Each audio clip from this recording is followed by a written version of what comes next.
नमस्कार दोस्तों, मैं हूं सचिन और आपका मेरे YouTube चैनल पे बहुत बहुत स्वागत है। दोस्तों फाइनली यूजीसी नेट 2024 दिसंबर सेक्शन का जो एग्ज़ाम है वो हो चुका है। आई होप कि आप सभी का एग्ज़ाम बहुत अच्छा गया होगा और बहुत अच्छे तरीके से आपने ये एग्ज़ाम दिया भी होगा। मैं तो इस बार इस एग्ज़ाम में अपीयर नहीं हुआ हूँ, लेकिन मेरे जो कुछ दोस्त हैं, जो स्टूडेंट्स हैं, जो मेरे साथ कनेक्ट में हैं, जुड़े हुए हैं मेरे साथ, तो उनसे कुछ रिव्यू लेके मैं इस एग्ज़ाम को थोड़ा सा आपके सामने रखने आया हूं। आपके सामने एक रिव्यू एग्जाम जो है, एग्जाम का जो रिव्यू है वो करने आया हूं कि किस तरीके का एग्जाम रहा। टफ था, इजी था, मॉडरेट था, किस लेवल के क्वेश्चन पूछे गए थे, किस तरीके के क्वेश्चन पूछे गए थे। Again I am telling you that I have not given this exam, it is all the information that I have been providing, it has been collected from a number of students who are like connected to me। ठीक है, तो उस तरीके से आज इस exam को थोड़ा सा जानने की कोशिश करेंगे और पता लगाने की कोशिश करेंगे कि इस बार कट ऑफ का क्या जो है जायरा रहने वाला है, किस दायरे में कट ऑफ रहने वाली है, ज़्यादा जाएगी, कम जाएगी या सेम ही रहेगी। तो थोड़ा सा उसको जानने की कोशिश करेंगे। तो वीडियो को पूरा देखिएगा, अच्छी लगे तो लाइक शेयर और कमेंट कर दीजिएगा। चैनल को सब्सक्राइब जरूर कीजिएगा क्योंकि इसी तरह की वीडियोस आपको हमारे चैनल पे रेगुलर बेसिस पे मिलती रहती हैं। चलिए दोस्तों, समय ना वेस्ट करते हुए सीधा वीडियो की शुरुआत करते हैं। तो दोस्तों शुरुआत जो है पेपर 1 से ही करते हैं क्योंकि एग्जाम की शुरुआत भी पेपर 1 से ही होती है। तो पेपर 1 की अगर मैं बात करूं तो पेपर 1 में आपको न्यूमेरिकल में से 10 से 12 क्वेश्चन मिले थे जो कि हर बार ही दिखते हैं। जो मैथ का पोर्शन रहता है वो 10-12 क्वेश्चन का ही रहता है, इंक्लूडिंग जो डीआई वगैरह या फिर इसके अलावा जो आपकी जो बेसिक से क्वेश्चन आते हैं मैथ से रिलेटेड, मैथ एंड रीजनिंग से जो क्वेश्चन आते हैं, तो उसमें से 10 से 15 क्वेश्चन इस बार भी देखने को मिले थे। और इस बार का मैथ जो है वो कंपैरेटिवली इजी है, ऐसा स्टूडेंट्स का मानना है जो मेरे साथ जुड़े हुए हैं। ठीक है, तो इस बार कंपैरेटिवली इजी आया था मैथ। डीआई भी काफी इजी था क्योंकि सिंपल से एवरेज वाले क्वेश्चन आए थे, परसेंटेज वाले क्वेश्चन आए थे जो कि इजी टू सोल्व रहते हैं, specially if I talk about the English student. ठीक है, तो उस वे से मैथ वाला डीआई वाला जो पार्ट था वो थोड़ा इजी था। इसके अलावा आईसीटी में से काफ़ी क्वेश्चन पूछे गए थे। इसके बाद जो कम्युनिकेशन, जो कंप्यूटर को लेके जो क्वेश्चन रहते हैं वो उससे रिलेटेड काफ़ी क्वेश्चन पूछे गए थे। 4 से 5 क्वेश्चन उससे रिलेटेड पूछे गए थे। इसके अलावा टीचिंग एप्टीट्यूड में से क्वेश्चन थे 3-4। रिसर्च में से एमएलए बुक को इस बार फिर लास्ट टाइम भी एमएलए 9th एडिशन में से काफ़ी क्वेश्चन पूछे गए थे।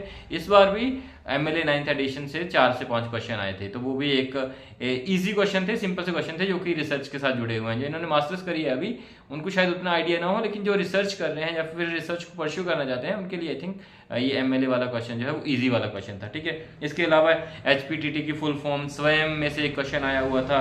इसके साथ साथ अगर मैं देखूं तो कॉम्प्रिहेंशन वाला जो ऐसे था वो भी काफ़ी इजी था, उतना ज़्यादा डिफिकल्ट नहीं था, वो इजी वाला पार्ट आया हुआ था उससे।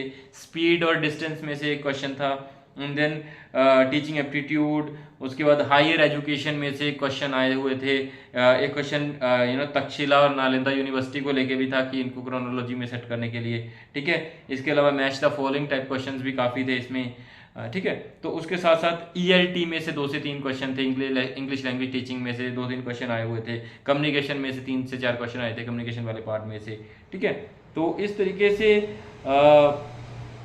जो है इस टाइप के थोड़े क्वेश्चन आए हुए थे। एक क्वेश्चन ट्रेजेडीज को क्रोनोलॉजी में लिखने वाला भी आया था, जो भोपाल के ट्रेजेडी हुई थी, इसके साथ और भी देश में कुछ और जो ट्रेजेडीज हुई थी तो उनमें से भी एक क्रोनोलॉजी टाइप क्वेश्चन आया हुआ था। तो अगर मैं पेपर 1 की बात करूं दोस्तों, तो पेपर 1 जो था इजी टू मॉडरेट था, उतना डिफिकल्ट नहीं था। अच्छा स्कोर करेंगे मुझे लग रहा है इस बार बच्चे पेपर 1 में, क्योंकि कंपेरेटिवली ईजी था ये। ठीक है, तो इसको मैं अगर इसका रिव्यू करूँ तो मुझे तो ये एग्जाम ईजी टू मॉडरेट ही लगा, पेपर 1 जो इंग्लिश वाला आया था। इस बार इंग्लिश का एक ही सेशन में एग्जाम हुआ है तो इस बार कंपैरेटिवली रिजल्ट भी थोड़ा इजी रहेगा। ठीक है, सभी का बराबर एक ही जैसा रिजल्ट आएगा। तो paper 1 according to me it was easy to moderate. तो दोस्तों बात कर लेते हैं पेपर 2 की, जो कि हमारा है इंग्लिश लिटरेचर का। इंग्लिश लिटरेचर का जो एग्जाम था इस बार फिर से जो पिछले कुछ एग्जाम्स में पैटर्न देखने को मिला है, ब्रिटिश डोमिनेटेड था, इंडियन इंग्लिश लिटरेचर डोमिनेटेड था और वर्ल्ड लिटरेचर को कहीं ना कहीं उन्होंने बिल्कुल साइडलाइन किया हुआ था। ज्यादा बिल्कुल भी फोकस नहीं था वर्ल्ड लिटरेचर पे। थ्योरी में से क्वेश्चन थे, क्रिटिसिज्म में से क्वेश्चन थे, इसके साथ साथ जो है नोवेल्स और पोइट्री पे ज्यादा फोकस था, ड्रामा पे उतना ज्यादा फोकस नहीं था। ठीक है, तो इस तरीके का जो ओवरऑल एग्जाम था वो पेपर 2 इंग्लिश का रहा था इस बार। अगर मैं बात करूं ब्रिटिश लिटरेचर की तो ऑलमोस्ट 40 क्वेश्चंस ब्रिटिश लिटरेचर में से देखने को मिले थे। Almost 20 questions Indian English literature में से देखने को मिले थे। इसके साथ साथ ऑलमोस्ट 15 to 20 क्वेश्चन थ्योरी वाले से, ऑलमोस्ट अराउंड 10 क्वेश्चन आपको क्रिटिसिज्म में से मिलेंगे, अराउंड 10 क्वेश्चन आपको क्रोनोलॉजी टाइप मिल जाएंगे, 10 से 15 क्वेश्चन। इसके अलावा अराउंड 10 क्वेश्चन आपको match the following type questions थे।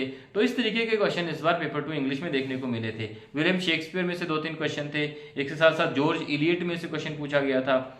ठीक है, जैसे कि मैंने बताया लिटरेरी थ्योरी से 10 से 15 क्वेश्चन देखने को मिले थे।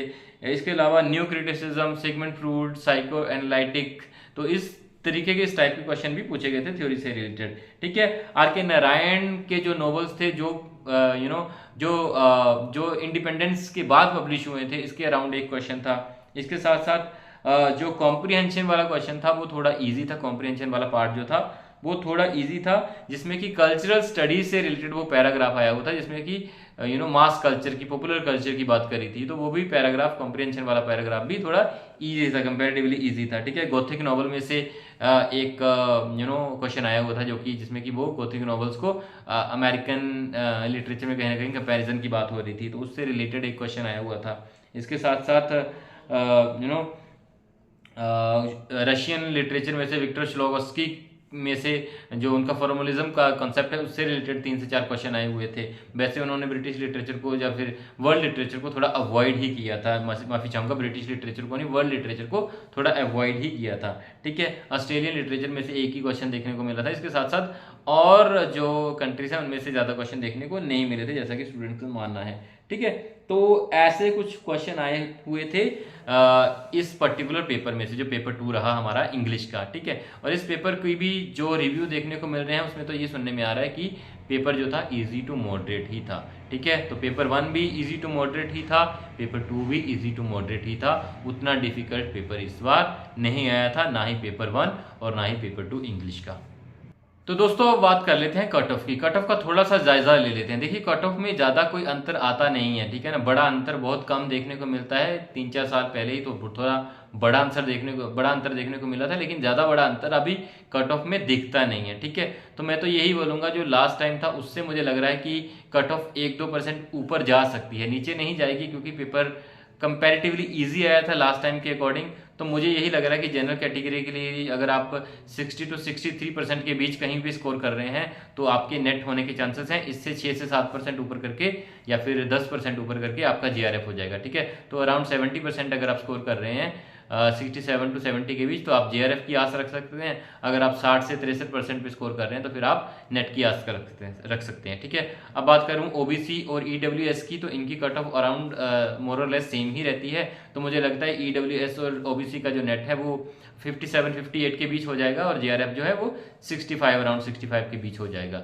अगर मैं बात करूं एससी कैटेगरी की, तो एससी वाले जो बच्चे हैं, अगर आप स्कोर कर रहे हैं 50 से लेके 53% के बीच कहीं स्कोर कर रहे हैं, तो आप उम्मीद रख सकते हैं कि आपका नेट हो जाएगा, और 60% के अराउंड आपका जो है वो जीआरएफ होने के चांसेस रहते हैं। ठीक है, और साथ ही साथ अगर मैं बात करूं एसटी कैंडिडेट्स की, तो एसटी कैंडिडेट्स का मुझे लग रहा है नेट जो हो जाएगा वो 45 से 47 के बीच इनका नेट हो जाएगा, और 55% के बीच इनका जो है वो जीआरएफ हो जाएगा। अब बात मैं करूं पीडब्ल्यूडी कैंडिडेट्स की, तो देखिए आपकी कट ऑफ का जायजा लगाना बड़ा डिफिकल्ट रहता है, लेकिन नॉर्मली आपकी जो कट ऑफ है वो लो ही रहती है। मुझे लगता है 52 से 54 के बीच आपका नेट हो जाएगा, और 50 से 52 के बीच आपका जीआरएफ हो जाएगा।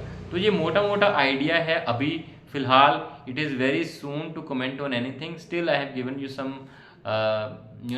सम आउटसाइड आइडिया कि इस तरीके की कुछ कट ऑफ रह सकती है। जब आपकी आंसर की आ जाएगी तब हम इसके बारे में कुछ बेहतर तरीके से बात कर पाएंगे। इसीलिए मैं इस वीडियो को फिलहाल यहीं पे ख़त्म कर रहा हूँ। आपको क्या लगता है कि कट ऑफ इस बार क्या रहने वाली है, आप कमेंट सेक्शन में डिस्कस कर सकते हैं।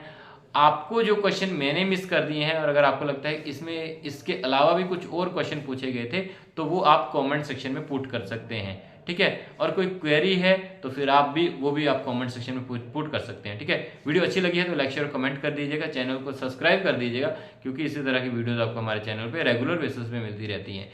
नई वीडियो लेके जल्दी आपके सामने हाजिर होंगे, तब तक के लिए thank you very much and have a great day.